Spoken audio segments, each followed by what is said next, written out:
Bismillahirrahmanirrahim. Assalamualaikum warahmatullahi wabarakatuh. Alhamdulillahirrabbilalamin. Allahumma sholli ala Sayyidina Muhammad wa ala ali Sayyidina Muhammad. Rabbi shrah li sadri wa yassir li amri wahlul 'uqdatam min lisani yafqahul qawli. Pada pertemuan kali ini kita akan membahas tentang distribusi normal, yaitu pada pertemuan keempat. Apa sih distribusi normal itu? Distribusi normal adalah atau sering disebut dengan distribusi Gauss. Distribusi normal dibuat oleh Mr. Gauss. Nah, distribusi normal ini merupakan distribusi probabilitas atau sebaran peluang atau peluang sebaran yang paling penting baik dalam teori maupun aplikasi statistik.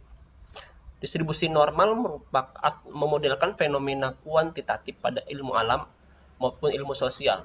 Distribusi normal banyak digunakan dengan berbagai bidang statistika, dan kebanyakan pengujian hipotesis mengasumsikan normalitas suatu data. Ya, jadi distribusi normal merupakan suatu sebaran data, yang mana nanti sebaran ini kita akan melihat minnya, standar deviasinya, dan luas dari sebaran data tersebut. Terminologi normal itu digunakan karena memang distribusi ini adalah yang paling banyak digunakan sebagai model bagi data real berbagai bidang.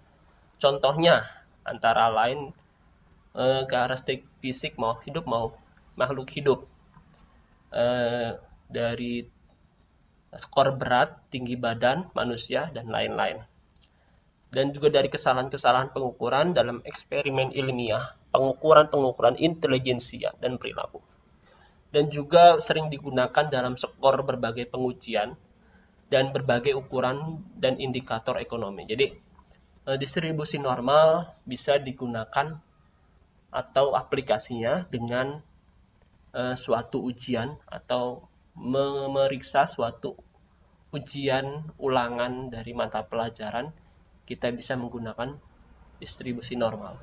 Jadi kesimpulannya adalah distribusi normal salah satu bentuk distribusi probabilitas atau sebaran dari data-data yang menggunakan pendekatan kurva normal. Kita akan jelaskan nanti. Dan distribusi ini dianggap merata, yaitu besar min rata-rata sama dengan besar modus sama dengan besar mediannya.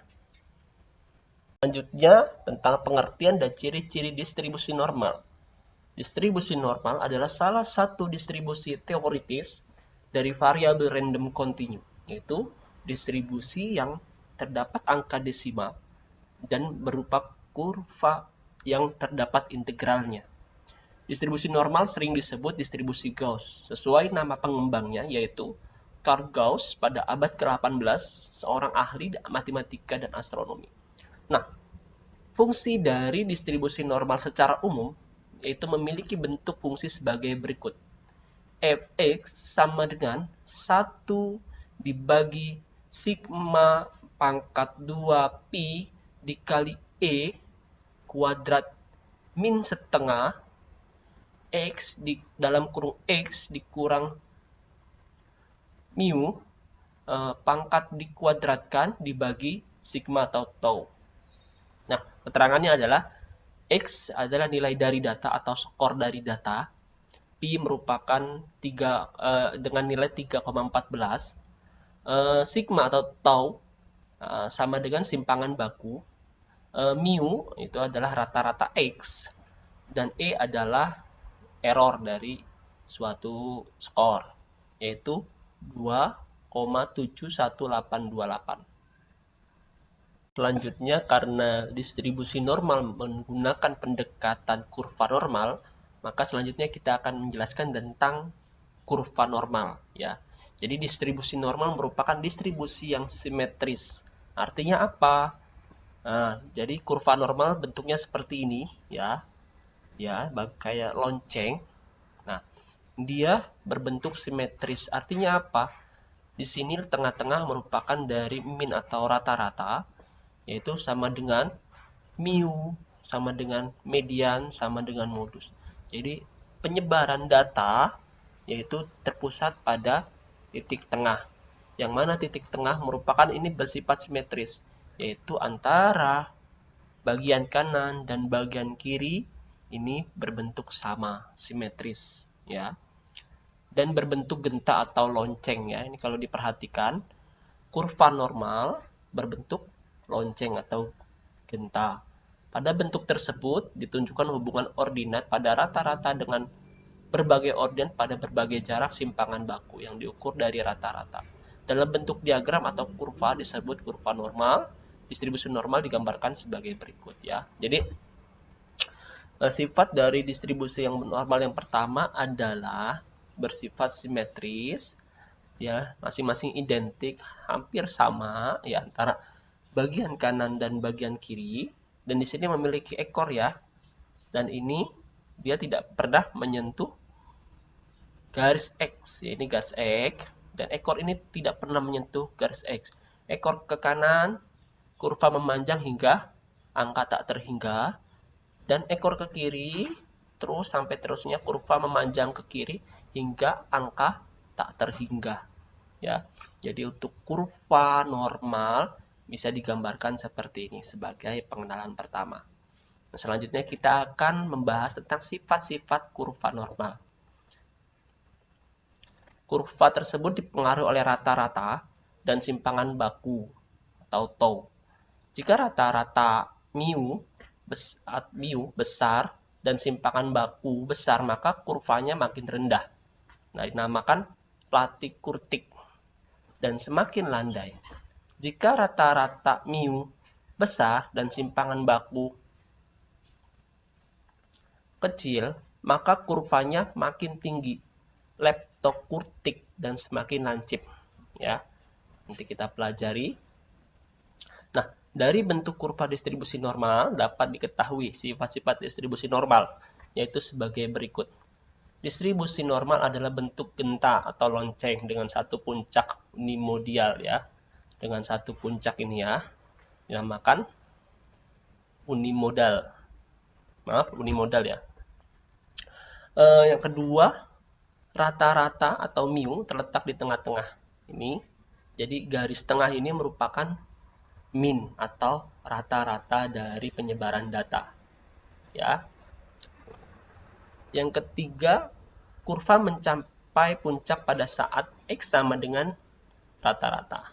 Jadi data paling banyak itu atau data ujian matematika itu paling banyak mendekati rata-rata, ya.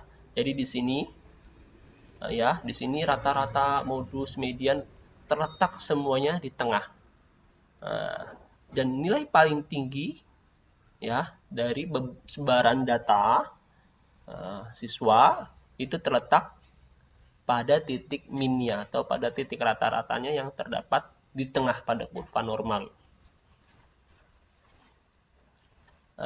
Nilai rata-rata sama dengan median sama dengan modus yang memberikan pola simetris, yaitu mu sama dengan median sama dengan modus.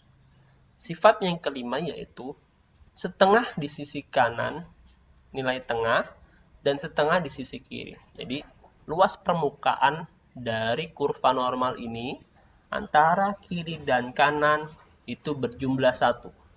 Ketika dibagi dua kurva normal ini, maka yang sisi kanan berjumlah setengah, yang sisi kiri berjumlah setengah. Selanjutnya, ujung-ujung sisi kurvanya sejajar dengan sumbu horizontal atau sumbu X dan tidak akan pernah memotong sumbu tersebut. Jadi, ini sumbu dari kurva normal yang kanan dan yang kiri, ini sejajar dengan sumbu X, ya, ini sumbu X misalnya, ya. Ini sumbu Y, dan sumbu ini tidak akan pernah bertemu. Jadi skor data dari ekor ini tidak akan pernah menyentuh garis X, ya. Walaupun berdekatan, tapi ke kanan dan ke kiri itu tidak akan pernah menyentuh garis X, ya. Selanjutnya, yang telah tadi saya katakan, jadi jenis-jenis distribusi normal itu ada 3. Ini kalau kita lihat gambar, di sini ada M, yaitu min rata-rata. Yang pertama adalah yang berwarna merah, itu disebut kurtik. Jadi di sini datanya menyebar, ya, dan deviasi rata-rata atau standar deviasinya itu merapat atau tidak banyak angkanya. Jadi tidak terlalu renggang sehingga kurva membentuk lancip, ya. Nah, yang kedua adalah mesokurtik, yaitu yang berwarna hijau. Di sini ada sebaran data, ya, yang tengah-tengah merupakan mean atau rata-rata, yang mana samping kanan dan samping kiri merupakan sebaran dari rank standar deviasi, yang mana standar deviasinya dia agak merenggang atau agak luas standar deviasinya, sehingga kurva yang dibentuk dia sedang atau agak landai, ya. Yang pertama agak lancip, yang kedua agak landai atau sedang, dan yang kurva yang ketiga adalah yang berwarna biru. Jadi kurva normal ini adalah sama, minnya berstuck di tengah, tetapi penyebaran standar deviasinya dia melebar, sehingga ketika standar deviasi yang menyimpang dari rata-rata melebar, terlalu melebar data-datanya, maka kurva yang dihasilkan, ya, kurva yang dihasilkan dia sangat datar, ya, sangat datar sekali, walaupun minnya sama, ya. Jadi seperti itu distribusi kurva normal dengan rata-rata sama dan standar deviasi berbeda. Yang pertama, yang merah standar deviasinya terlalu merapat, tidak terlalu renggang. Yang kedua, standar deviasinya agak renggang, agak luas. Dan yang ketiga adalah yang warna biru, kurva yang dihasilkan karena standar deviasinya meluas atau ranknya terlalu luas, sehingga kurva yang dihasilkan dia mendatar. Oke. Ini selanjutnya ada gambar jenis-jenis distribusi normal, ya. Ini distribusi kurva normal dengan mean berbeda atau rata-rata berbeda, tetapi dengan standar deviasi yang sama. Jadi misalnya di sini minnya 300, rata-rata dari suatu skor 300, ya. Di sini ada standar deviasi, standar deviasi. Standar deviasi adalah nilai penyimpangan dari angka rata-rata, ya. Nah, walaupun rata-rata pada setiap skor atau kelas berbeda, tetapi rank atau renggangan datanya sama atau standar deviasi sama dari tiap-tiap kelas, maka dia akan membentuk kurva yang sama ketika kurva itu dibandingkan dari kelas A, B, C yang mempunyai nilai rata-rata berbeda pada mata pelajaran matematika misalnya, ya. Kelas A mempunyai rata-rata 150, kelas B mempunyai rata-rata 300, kelas C mempunyai rata-rata skor matematika 450. Dan ketika dicari standar deviasinya, mendapatkan standar deviasi yang sama, ya. Maka ketika dibuat kurva normal, maka kurvanya cenderung sama, ya, walaupun rata-ratanya berbeda. Ya, dalam suatu distribusi data atau dalam suatu penyebaran data ada 3 jenis kemiringan atau skewness, ya, yaitu miring ke kiri, yang kedua simetris sama, dan yang ketiga miring ke kanan seperti gambar berikut. Nah, kita lihat gambar yang A. Di sini ada suatu penyebaran data yang titik atau garis putus-putus merupakan rata-rata dari suatu data atau skor. Ya, misalnya skor nilai bahasa Arab atau PAI pada satu kelas, ya, itu minnya mencapai maksimal atau nilai paling banyak pada rata-ratanya. Ya, di sini ketika kurva itu dikatakan miring atau tidak simetris seperti yang di tengah, itu ketika nilai rata-rata populasi di kelas itu lebih kecil daripada mediannya, lebih kecil daripada modusnya, maka dia akan miring ke kiri ya. Nah, di sini dikatakan kurva yang A tidak berdistribusi normal ya, atau tidak simetris. Nah, yang B kurva yang ini simetris ya, tidak ada kemiringan ya. Di sini ketika kurva simetris seperti ini ya, di sini nilai rata-rata dari suatu skor di kelas mencapai maksimal, berada di tengah-tengah ya. Di sini sama dengan median dari skor, sama dengan modus, sama dengan nilai rata-ratanya, maka dinamakan distribusi simetris, yaitu distribusi yang cenderung normal atau mendekati normal. Nah, yang ketiga adalah di sini ada kurva yang miring ke kanan ya. Nah, di sini kenapa bisa miring ke kanan kurvanya?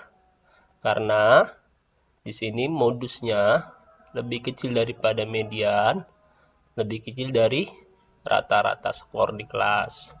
Nah, jadi yang kita akan pelajarin adalah yang berdistribusi normal, yaitu yang median sama dengan modus sama dengan nilai rata-rata yang bersifat simetris. Selanjutnya kita akan membahas tentang distribusi normal standar. Tadi kita sudah membahas tentang distribusi normal secara umum dengan fungsi X dan rumus di atas, dan kita juga sudah membahas tentang kurva normal. Nah, di sini saya akan membahas distribusi normal yang sudah distandarkan.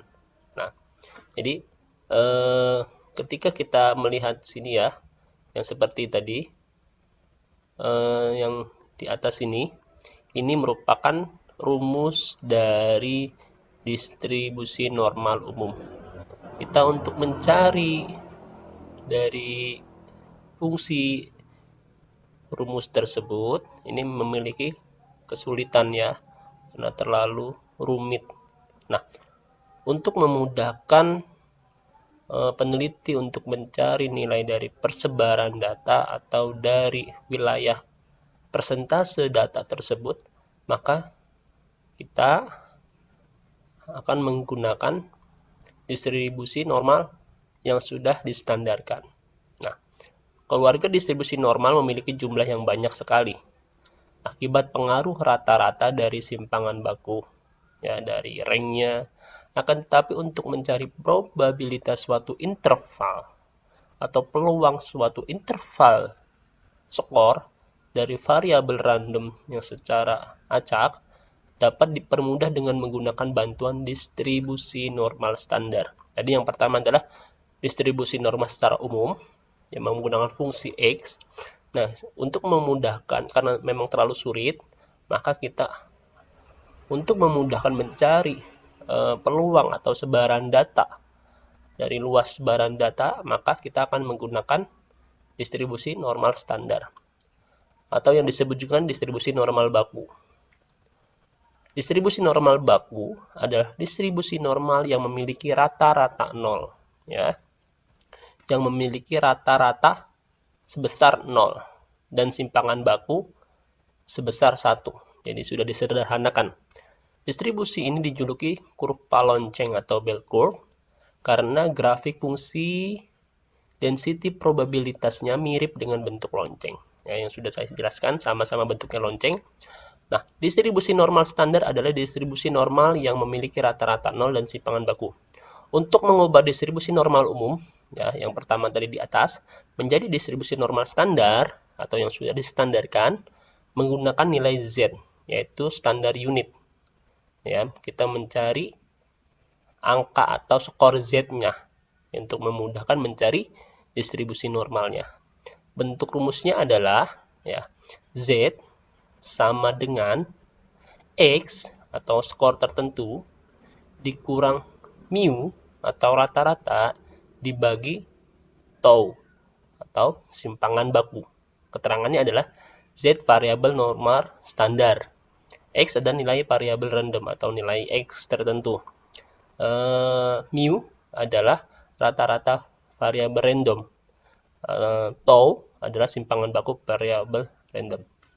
Nah, jadi nilai Z atau standar unit adalah angka atau indeks yang menyatakan penyimpangan suatu nilai variabel random X dari rata-rata. Mu dihitung dalam satuan simpangan baku. Ya, langsung saja kita slide selanjutnya. Di sini sudah ada kurva Z. Dalam bentuk diagram atau kurva disebut kurva normal standar. Distribusi normal standar digambarkan sebagai berikut. Nah, kita lihat yang kurva di atas. Nah, yang tadi kita di atas kita sudah melihat kurva normal secara umum, dan di sini kita akan melihat kurva normal yang sudah distandarkan. Di sini ya, yang sudah saya jelaskan. Jadi jumlah wilayah dari kurva yang berbentuk lonceng ini 1 ya, atau 100%. Nah, di tengah-tengahnya ada mu ya, ada rata-rata. Ini ada rata-rata dari suatu skor, misalnya suatu skor kelas atau suatu skor dalam satu kelas pelajaran PAI atau bahasa Arab, yang mana ketika dikumpulkan satu kelas, maka yang mendapat nilai rata-ratanya sangat tinggi sekali. Nilai rata-ratanya mendekati puncak ya, atau berjumlah banyak sekali nilai yang mendekati rata-rata. Nah, di sini adalah simpangan bakunya atau standar deviasinya. Di sini adalah standar deviasi 1. Tadi dikatakan distribusi normal, dikatakan distribusi normal standar atau Z-nya itu rata-ratanya sini ya berjumlah 0, dan simpangan bakunya setiap gelombang atau langkah beri jumlah 1. 1 tambah 1 2, 2 tambah 1 3 ya. Di sini juga yang berbentuk minnya 0 tambah 1 min 1 min 1, selanjutnya min 2 min 3. Jadi di sini luas kurvanya 100%. Ketika dibelah 2 maka menjadi 50%. Dan di sini jarak antara mu rata-rata dengan standar 1 ke kanan dan ke kiri itu sebesar 34,1%, yang kanan juga 34,1%. Nah, standar data yang berada di standar deviasi selanjutnya yaitu 1 ke 2 itu sebesar 13,6%, dan yang sebelah kiri juga sama 13,69%, dan seterusnya. Di sini juga ada misalnya hampir sama tapi lebih terinci ya kurvanya. Di sini adalah nilai Z skornya ya, atau Z skor standar deviasinya dari 0, 0,5, 1, 1,5. Di sini ada luas wilayah dari jumlah skor-skor tertentu ya, yang dijumlahkan menjadi 100% ya. Di sini kumulatif persentasenya ya dari sebaran-sebaran datanya. Ya, di sini minnya 0 ya, di sini minnya 0. Lalu di sini standar deviasinya 1 ya. Jadi di sini min rata-rata ya 1, melangkah setiap 1 ya, dan ke kiri juga sama 1 1. Oke, mungkin langsung aja kita ke contoh. Misalnya di sini ada kurva normal yaitu yang belum distandarkan. Nah, di sini ini yang tengahnya merupakan nilai rata-rata suatu kelas pada mata pelajaran IPA atau PAI ya. Jadi nilai rata-ratanya itu misalnya 60. Jadi skor nilai rata-rata pelajaran PAI dan bahasa Arab pada kelas A itu sebesar 60. Ini rata-ratanya. Nah, di sini standar deviasinya atau ranknya adalah 10 ya, dari 6 misalnya 10. ketika skor umumnya ya, skor mentahnya 10. 60 tambah 10, 70. 70 tambah 10, 80. 80 tambah 10, 90. Atau di sini rata-rata ditambah 10, rata-rata ditambah 2 kali 10, rata-rata tambah 3 kali 10. Jadi di sini diketahui ada nilai sebaran data yang sama juga ya, 60 nilai untuk karena standar deviasi 10, maka 60 dikurang 10 jadi 50, rata-rata dikurang 2 kali standar deviasi atau 20 menjadi 40, rata-rata dikurang 3 standar kali standar deviasi atau sama dengan 30. Jadi di sini ada data dari sebaran data nilai satu kelas pelajaran PAI dan atau pelajaran bahasa Arab ya. Dalam kelas itu mempunyai nilai rata-rata sebesar 60 dan standar deviasi sebesar 10 ya. Di sini merupakan tekanan penyimpangan setiap 10 ya. Dan ke kiri juga penyimpangan sebesar 10 ya. Jadi sini kelipatan 10, kelipatan 10, kelipatan 10 ya, dikurang 10, dikurang 10, dikurang 10. Di sini ditambah 10, ditambah 10, ditambah 10 yang dinamakan mempunyai standar deviasi sebesar 10. Ini masih normal umum dari data suatu kelas. Nah, untuk mengetahui nilai Z skornya atau nomor standarnya, maka di sini akan dirubah minnya menjadi 0 ya. Standar deviasinya menjadi 1. Jadi setiap ke kanan satu langkah sebesar 1, tambah 1 lagi menjadi 2, tambah 1 lagi menjadi 3. Selanjutnya ke kiri juga sebesar 1 langkah, 0 ke min 1, 1 langkah lagi, min 2, 1 langkah lagi, min 3. Yang sudah kita pelajarin tadi, bahwa untuk normal standar, kurva normal standar itu memiliki rata-rata 0 dan standar simpangan baku sebesar 1. Nah, di sini saya akan membuktikan apakah dengan pendekatan normal standar ya, dia akan terbukti bahwa ini mampu menyimpelkan atau menstandarkan suatu skor mentah. Ini yang kiri kita sebut aja skor mentah. Nah, yang kanan sudah distandarkan untuk lebih memudahkan. Misalnya di sini ini rumusnya ya, Z sama, untuk mencari skor Z atau nilai standarnya, Z sama dengan X dikurang rata-rata dibagi simpangan baku ya. Misalnya di sini yang contoh pertama adalah saya akan menggunakan rata-ratanya nilai 60 ya. Nilai 60. Misalnya di sini nilai 60. Di sini X-nya saya kasih 60 ya. Yang kebetulan juga nilai rata-ratanya berada di 60 ya. Dan simpangan bakunya 10, yaitu kelipatan ya dari penyimpangan dari nilai rata-rata. Ke kanan 10 tambah 10 tambah 10. Nah, jadi simpangan bakunya adalah 10. Jadi ketika kita masukkan rumus Z, X-nya adalah 60 dikurang rata-rata ya, 60 kebetulan sama, dibagi simpangan baku yang besar 10. Kita masukin sini, kita masukin rumusnya, Z sama dengan 60 dikurang 60 dibagi 10 sama dengan 0. Nah, jadi di sini adalah nilai rata-ratanya. Ketika menggunakan rumus Z, maka dia tengah-tengahnya menjadi 0. Z-nya ya, di sini 0. Nah, ini pembuktian pertama. Nah, sekarang kita pengen melihat berapa sih nilai Z dari 80, dari skor yang tingginya 80 di kelas ya. Di sini kita ganti X-nya menjadi 80 ya.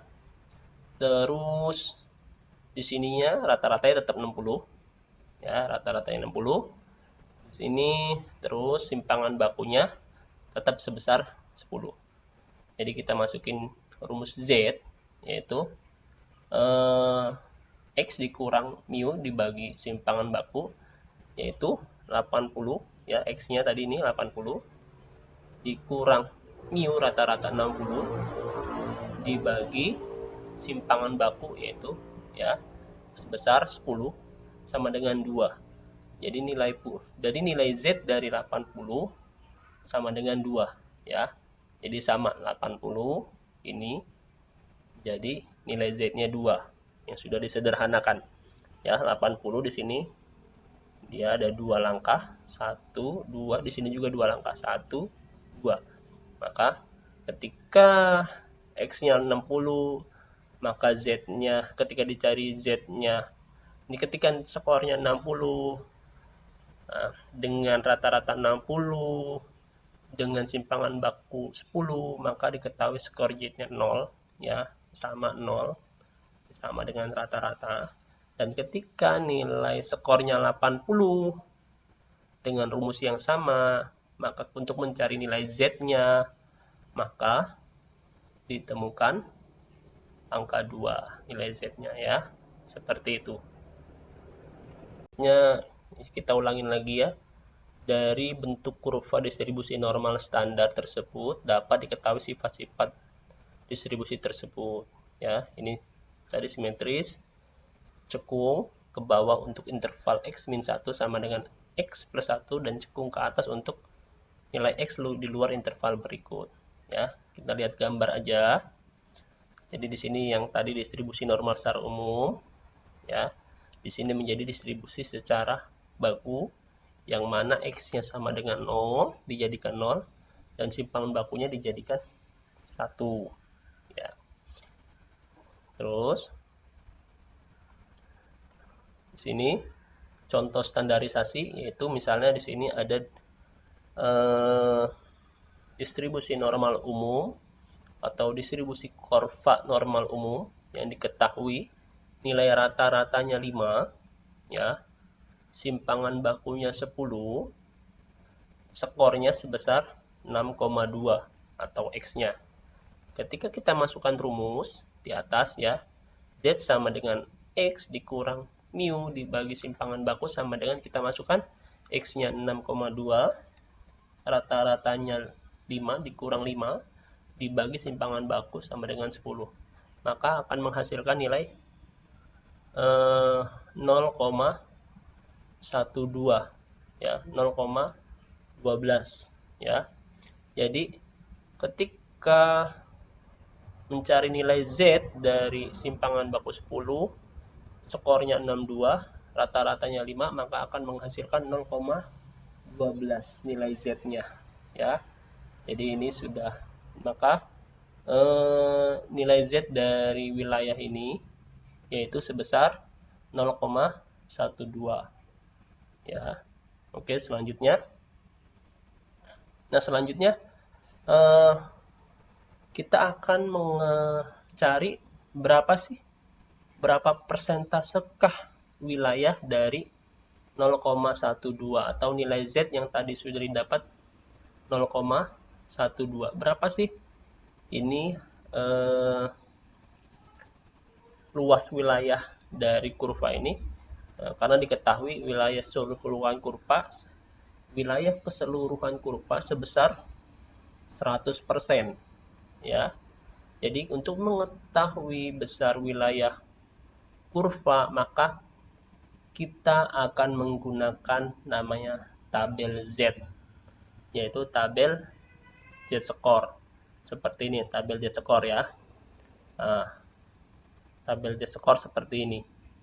Ini adalah untuk mencari persentase berapa luasnya dari wilayah-wilayah yang dicari atau yang diarsir. Kita kembali lagi. Jadi cara mencarinya adalah ketika sudah nilai Z-nya diketahui, di sini tadi dengan hasil 0,12 ya. Maka di sini merupakan ini dari tabelnya. Ini ada Z ya. Ini nilai Z desimal 2 ke kanan ya. Di sini ada nilai Z 0,1 angka di belakang desimal ini dua angka di belakang desimal. Misalnya di sini mendapatkan nilai Z 0,12. Maka yang pertama-tama adalah kita mencari 0,1 dulu. Duanya dipisah. Nah, di sini kita mendapat 0,1 dari nilai Z-nya, dan kita akan menarik garis lurus sampai 0,02 atau sisanya.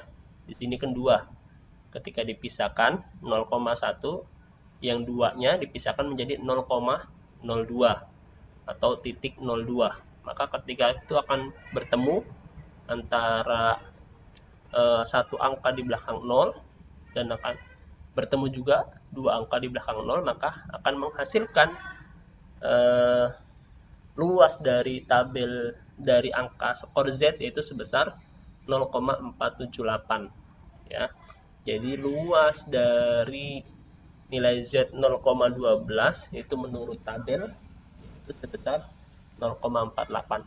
Sekarang kita cari di tabel kurva Z-nya. Sini misalnya ya, secara tabel secara keseluruhan tadi yang dicari adalah 0,12. Yang pertama kita mencari nilai 0,1, terus selanjutnya 0,02, yaitu kita pisahkan di sini 0,02, maka akan menghasilkan di sini 0,02 ya. Jadi dua angka setelah koma, 0,02 ini angkanya 2 ya. Di atasnya angka 2, maka akan menghasilkan ketika dicari titik temunya dari 0,1 ya, terus 0,02 atau di sini 2, maka akan bertemu dengan luas Z-nya sebesar 0,478 ya. Oke, ini adalah tentang mencari luas dari nilai Z tertentu. Selanjutnya saya akan ulang lagi tentang penggunaan kurva normal standar ya. Untuk menentukan luas daerah di bawah kurva normal standar, artinya di bawah kurva ini ya, di bawah kurva ini kan ada garis merah ya, di sini ada luasnya ya, di sini garis X, yang mana luas ini merupakan 100% atau angka 1, yang kanannya 0,5, yang kirinya 0,5 atau 1, atau kalau dibuat presentasi dengan persen merupakan berjumlah 100%. Ya, jadi untuk mengetahui luas dari daerah arsiran-arsiran di bawah kurva garis kurva ini ya. Selanjutnya, jadi untuk menentukan luas daerah di bawah kurva normal standar telah dibuat daftar distribusi normal standar, yaitu tabel tadi, yaitu tabel luas kurva normal standar dengan nilai-nilai Z tertentu. Ketika nilai Z sudah ditemukan dengan rumus Z yang sudah kita bahas tadi di atas, nah nilai Z ini berfungsi untuk mencari luas dari kurva normal yang sudah ditentukan. Dengan daftar tersebut, bagian-bagian luas dari distribusi normal standar dapat dicari. Karena seluruh luas kurva adalah 1 dan kurva simetris, maka terhadap rata-rata sama dengan 0, maka luas garis tegak pada titik 0 ke kiri ataupun ke kanan sebesar 0,5, yaitu setengahnya, dapat diartikan dengan P atau Z itu lebih besar daripada 0 atau sebesar 0,5. Luas daerah di bawah kurva normal pada interval tertentu dapat dituliskan P, Z, kita baca dari tengah dulu ya. Z lebih besar dari 0 atau nilai Z itu lebih besar, lebih atau kurang dari B. Ya, langsung contoh aja. Akan dihitung nilai P, yang mana nilai P ketika ada seperti ini, maka kita dari tengah dulu. Yang mana nilai P merupakan nilai Z, yang nilai Z-nya lebih besar dari 0 dan nilai Z-nya kurang dari 2,13 ya. Jadi cara bacanya dari tengah ke kiri, kemudian dari tengah ke kanan. Langkah-langkahnya ialah satu, yang pertama 2,13 itu kita bagi dulu atau kita rinci dulu. Jadi 2,1 ya, 2,1 ditambah 0,03. Jadi yang angka ketiga atau angka dua angka di setelah koma ini kita pisahkan dulu menjadi 0,03. Jadi ketika kita mencari nilai Z dari kita sudah menemukan nilai Z ya, dan untuk mencari luas wilayah kurva, maka nilai Z-nya kita pisahkan dulu ya. Angka pertama dan satu angka setelah koma kita pisahkan, dan angka kedua setelah koma kita pisahkan. Jadi yang pertama adalah 2,1, dua angka ya, dua angka, yaitu satu angka pertama dan satu angka setelah koma. Yang kedua adalah kita tambah 0,03. Dengan tabel luas kurva normal standar dicari 2,1 pada kolom Z ya, pada tabel Z kolom paling kiri, dan 0,03 selanjutnya baris pertama paling atas. Langsung aja contohnya di sini ya. 2,13 yang pertama adalah 2,1-nya dulu. Terus yang dua angka setelah koma yaitu 0,03 ya. Ini kita ketemukan, kita tarik. Dia akan bertemu pada nilai 0,4834 ya. Jadi untuk nilai Z sebesar 2,13 itu akan mendapatkan luas kurva sebesar 0,4834 atau sebesar, kalau kita persenkan, akan sebesar 48%.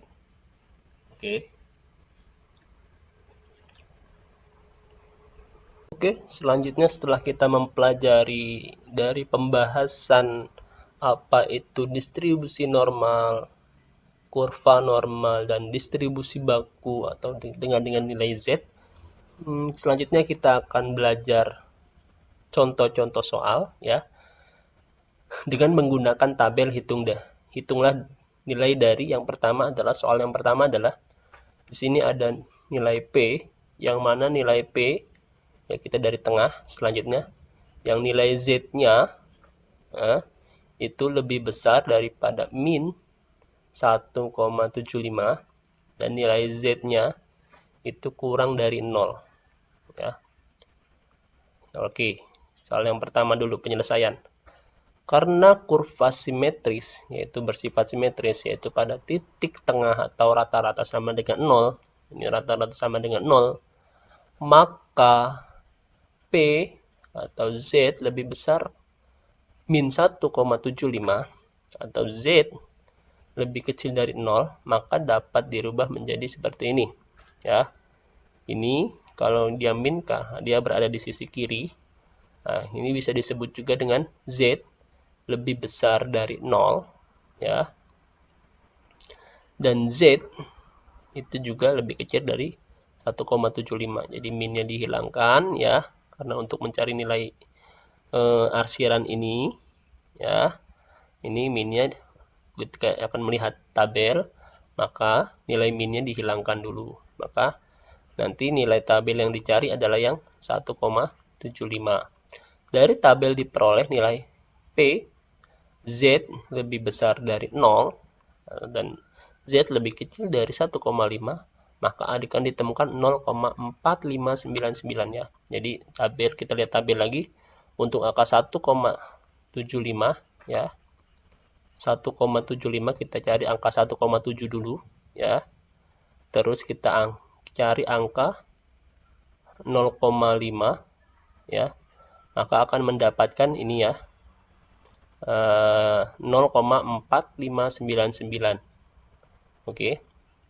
Nah, ketika sudah diketemukan 0,4599 ya dari luas tabel tersebut, maka jadi P Z lebih besar 0 dan nilai Z kurang dari 1,75 akan dihasilkan 0,4599 atau luas wilayah yang diarsir ini yaitu antara nilai 0 sampai min 1,75 dari soal awal ini seluas ya 0,4599 atau ketika dipresentasikan akan menjadi 45% dari keseluruhan kurva.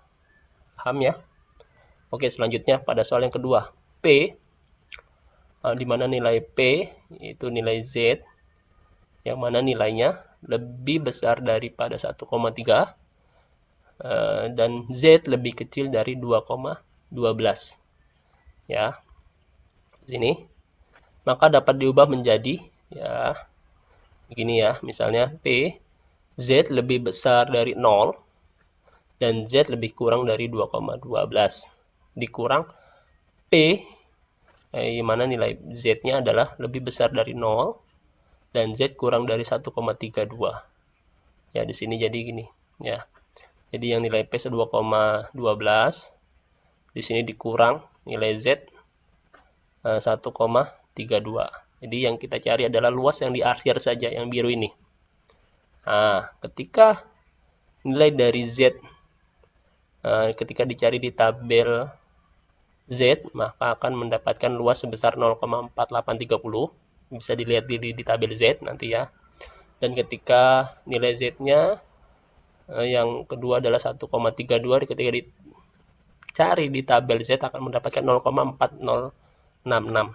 Nah, jadi untuk mencari arsiran yang khusus ini, maka dari tabel Z secara keseluruhan 2,12 ini dikurang arsiran 1,32, jadi 0,4830 dikurang 0,466 maka akan mendapatkan luas sebesar 0,0764. Jadi daerah yang diarsir ini ya, dia akan ketika dipresentasikan sebesar hanya 7% saja ya, 7%, lebih dikit saja. Nah, untuk soal yang ketiga adalah di sini P, di mana P merupakan nilai Z yang Z-nya lebih dari min 0,45 dan nilai Z kurang dari 0,65. Kita lihat di sini dapat diubah menjadi ya, dipisahkan satu-satu karena di sini melewati titik tengah ada kanan dan kiri, maka ditambah ya untuk mencari nilai A yang diarsir ini, yaitu Z lebih besar dari 0 dan Z kurang dari 0,45 ditambah P yang mana nilai P merupakan nilai Z yang lebih besar dari 0 dan Z kurang dari 0,65 ya.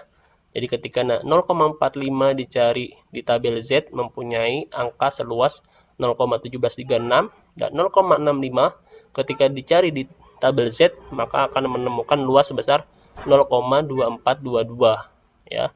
Nah, karena ini bagian kiri di bagian kanan, maka untuk mencari luas arsiran ini maka ditambahkan ya. Ini kan tengah-tengah 0. Jadi yang bagian kiri ditambahkan bagian kanan ya. Yaitu nilai Z 0,45 yang bagian kiri sebesar 0,1736 ditambah nilai Z atau luas arsiran Z 0,65 sebesar 0,2422 sama dengan 0,4158. Jadi luas daerah yang diarsir ini dari kurva normal sebesar 0,4158. Nah, selanjutnya kita akan belajar contoh-contoh berikutnya, yaitu contoh ketika nilai Z-nya belum diketahui. Maka dengan cara mencari nilai Z-nya dari tiap-tiap skor terlebih dahulu. Misalnya, 1. Hitunglah P, di mana P merupakan nilai X, yang mana nilai X lebih besar dari 90 dan nilai X lebih kecil dari 115. Nah, ya. Dan rata-ratanya atau mu-nya diketahui 105 atau tau-nya dan tau-nya atau simpangan bakunya itu sebesar 10. Jadi karena nilai Z-nya belum diketahui, maka kita sebelum kita mencari luas dari permukaan kurva normalnya, maka terlebih dahulu kita mencari nilai Z dari masing-masing skornya, yaitu 90 dan 115 ya. Jadi X1 90, skor 1, skor 2 sebesar 115. Masukin rumus Z, X dikurang mu dibagi tau atau simpangan baku, ya, untuk skor pertama 90. Kita dimasukkan 90 dikurang 105 ya. Karena di sini 105 rata-ratanya dibagi 10 simpangan baku sama dengan min 1,5. Jadi nilai Z yang pertama adalah 1,5. Selanjutnya nilai Z yang kedua adalah untuk X2 skor sebesar 115. Z yaitu 115 dikurang rata-rata 105 dibagi 10 simpangan baku sama dengan 1. Jadi skor Z-nya untuk skor yang kedua adalah sebesar 1. Nah, dengan demikian, dengan soal P merupakan nilai Z yang lebih besar Z lebih besar dari 90 dan angka Z juga lebih kecil dari 115, bisa dikatakan atau sama dengan nilai Z adalah lebih besar dari min 1,5 dan lebih kecil dari 1 ya. Ketika kita melihat ininya ya, kurvanya di sini yang 115 berada di sini ya, karena ini min 1,5 maka dia ada sebelah kiri yang 90 ya, hasilan kiri, dan yang 1 atau yang 115 dia berangka positif, maka dia berada di sisi kanan dari 0 atau dari nilai tengah ya, 115. Nah, untuk mencari luas kurva ini, maka sisi kanan ditambah dengan sisi kiri ya, di sini tengah-tengah minnya. Oke. Nah, P di mana nilai Z lebih besar dari min 1,5 dan Z juga kurang dari 1 sama dengan P ya, Z lebih besar dari min 1,5 dan kurang dari 0 ditambah P yang mana P merupakan nilai Z lebih besar dari 0 atau kurang dari 1. Nah, jadi kita cari nilai Z min 1,5 atau ketika dicari tabelnya 1,5 ya, 1,5 di tabel atau 1,50 ya. Misalnya kita cari tabelnya 1,50 1 ya, di sini 1 1,5 di sini ya, 0 maka akan mendapatkan 1,5 terus di sini 0,0 maka akan mendapatkan 0,4322 kalau nggak salah ya, 4322. Kita kembali lagi 4322 ya, 4322 atau 4332 ya, dan kita mencari nilai tabel dari nilai Z1 maka akan didapat 0,3413. Nah, karena di sini sisi kanan dan sisi kiri, untuk mencari arsiran luas dari wilayah kurva ini yang diarsir biru, maka ditambah akan menghasilkan 0,7745 ya, sebesar seperti ini. Atau ketika diarsir maka arsiran ini akan mendapatkan 77% dari keseluruhan luas kurva normal tersebut. Jadi P ya, X dikurang X lebih besar dari 90 dan nilai X kurang dari 15 itu luasnya sebesar 0,7745 atau sebesar 77% kurang lebih ya.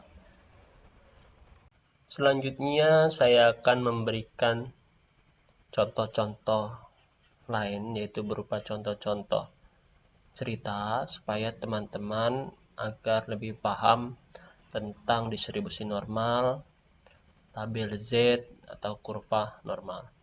Yaitu contoh penggunaan model tabel kurva normal. Jumlah populasi mahasiswa yang mengikuti mata kuliah statistika ada 300 orang. Distribusi populasi nilai UTS statistika bersifat normal. Nah, dengan rata-rata sebesar 60 dan dengan standar deviasi sebesar 15. Lalu pertanyaannya, berapakah persentase dan jumlah mahasiswa yang memiliki skor 80 ke atas atau 80 lebih? Ya. Di sini diketahui nilai X-nya adalah 80. Ya. Atau skor 80 yang dicari atau 80 ke atas. Di sini min-nya atau dengan M-nya sebesar 60 rata-ratanya. Terus yang diketahui adalah standar deviasinya ya, atau tau-nya atau simpangan bakunya sebesar 15. Dan jumlah siswanya atau mahasiswanya itu sebanyak 300 orang. Lalu apa yang ditanya? Nah, yang ditanyakan adalah berapakah persentase atau persentasenya jumlah mahasiswanya yang memiliki skor 80 atau lebih atau 80 ke atas. Ya, dijawab, kita masukin karena nilai Z-nya, pertama nilai Z-nya dicari dulu dengan menggunakan rumus Z, yaitu Z sama dengan X dikurang min dibagi standar deviasi sama dengan X-nya 80, min-nya 60 ya, dibagi standar deviasi sebesar 15. Maka diketemukan nilai Z-nya sebesar plus 1,33. Berdasarkan tabel kurva normal ya, angka 1,33 di sini 1,3, terus dua angka setelah desimal 0,03 ya. Tarik garis lurus maka akan menemukan nilai sebesar 0,4082 atau ketika dipresentasikan menjadi sebesar 40,82% ya. Jadi seperti ini ya. Ya, kurvanya tadi nilai Z-nya yang sudah diketahui plus 1,33 ya, nilai Z-nya sebesar 40,82%. Nah, yang dicari adalah karena di sini nilai 80, yang dicari nilai 80 atasnya. Nah, karena yang dicari yang 80 ke atas, nah dari luas kurva keseluruhan 1 atau 100%, yang kiri 50%, yang kanan 50%. Jadi ketika mencari daerah yang diarsir ini atau yang buram ini, maka dari keseluruhannya sebelah kanan 50% dikurang 40,82%, maka akan ditemukan sisanya atau yang diarsir ini sebesar 9,18 atau maka jumlah kurva di atas plus 1,33 atau lebih dari 1,33 nilai Z skornya, artinya yang dicari yang daerah yang diarsir ini. Maka untuk mencari daerah yang diarsir yang ini ya, maka keseluruhan nilai kurva sebesar 50% dikurang nilai Z 40,82 ya. Jadi 50% dikurang 40,82 menjadi 9,8% ya. Jadi jumlah mahasiswa yang mendapatkan nilai ulangan sebesar 80 ke atas yaitu berjumlah 9,18%, atau ketika dikalikan adalah 9,18% kali 300 orang mendapatkan 27,54, atau ketika dibulatkan menjadi orang menjadi 28 mahasiswa ya. Jadi paham ya. Jadi ketika mencari nilai yang diarsir, ini kan nilainya ke arah kiri. Jadi untuk mencari ke arah kanan, jumlah kurva setengahnya dikurang dari nilai Z yang ditemukan. Maka akan mendapatkan 9,18 dalam contoh ini. Oke, contoh soal selanjutnya, di contoh soal terakhir ya. Di sini soalnya berbunyi jumlah populasi mahasiswa yang mengikuti mata kuliah statistika ada 300 orang. Distribusi populasi nilai UTS statistika bersifat normal. Rata-rata nilai adalah 60 dengan standar deviasi 15. Pertanyaannya adalah berapa nilai mahasiswa, ditambah nilai ya, berapa nilai mahasiswa yang dapat dikualifikasikan dalam golongan 5% nilai tertinggi. Ya. Berapa nilai atau nilai mulai dari berapa yang dapat dikualifikasikan dalam golongan 5% nilai tertinggi. Oke, selanjutnya. Di sini diketahui minnya rata-ratanya 60. Standar deviasinya sebesar 15 ya. Terus N-nya 300 jumlahnya ya. Nah, jadi di sini letak jumlah dari setengah kurva ini 50%. Yang dicari ada 5%. Semakin ke kanan kan nilainya semakin tinggi ya. Ya, semakin tinggi. Rata-rata mungkin banyak yang mendekati 60. Nah, kita di sini soalnya mencari yang 5% ini. Dimulai dari nilai berapa? Nilai angka tertinggi dari 300 orang yang mengikuti ujian statistika. Selebihnya ini 45% ya. Atau yang kalau nilainya di bawah 60 ini maka dia mendapatkan nilai atau standar deviasi negatif ya. -1, -2 dan seterusnya. Yang ditanyakan adalah berapa nilai mahasiswa yang dapat dikualifikasikan dalam golongan 5% nilai tertinggi. Cari di tabel nilai angka 45% berada di z-score berapa. Nah, jadi 45% itu dicari dari z-score mendapatkan nilai z berapa. Nah, ketika dicari yang mendekati 45% di sini ada angka 4495 ya, ini angka-angka 04495 yaitu berada di nilai Z 1,600,4 jadi atau 1,64 ya. Jadi ketika 45% dicari, ini kan ketika dipresentasikan menjadi mendekati 45% atau 0,04495 itu mendekati 45%. Nah, berapa nilai Z-nya? 1,64 ya. Di sini yang 1 dan 1 angka setelah desimal, di sini 2 angka setelah desimalnya ya. Jadi ketika disatukan menjadi 1,64. Oke. Selanjutnya. Nah,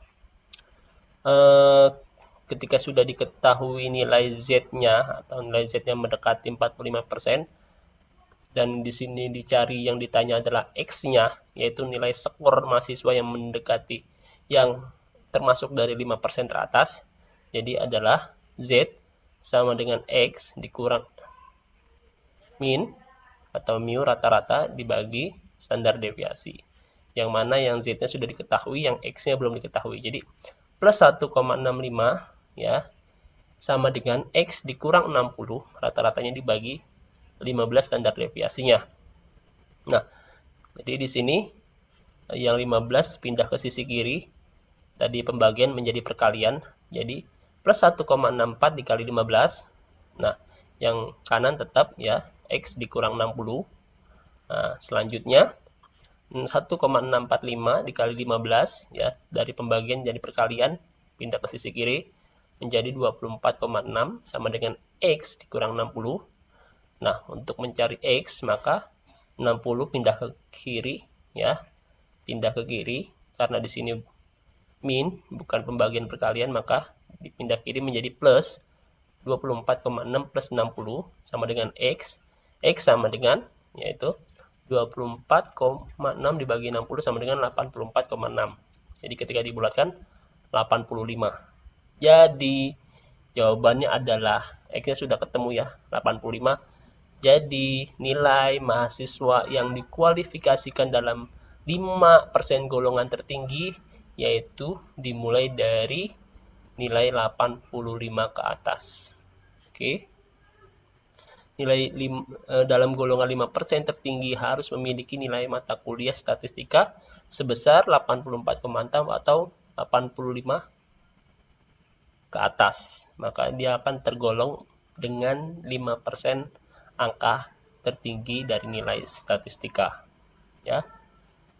Mungkin sekian dari saya dari pemaparan tentang distribusi normal, teman-teman akan saya kasih handout, akan saya kasih PPT-nya, dan teman-teman untuk mencoba memahaminya, untuk belajar tentang apa itu distribusi normal, karena saya saja sebagai fasilitator. Jadi untuk teman-teman untuk belajar mandiri, untuk bisa paham dari materi distribusi normal. Pertemuan kita yang keempat. Oke, sekian dari saya. Ada kurang lebihnya saya mohon maaf. Karena ini di zaman pandemi, ya masih pertemuan online, kita masih belum bisa tatap muka. Maka diupayakan teman-teman untuk belajar lebih mandiri. Atau searching di Google atau mencari buku-buku yang lain. Oke, sekian dari saya. Ada kurang lebih yang saya minta maaf. Assalamualaikum warahmatullahi wabarakatuh.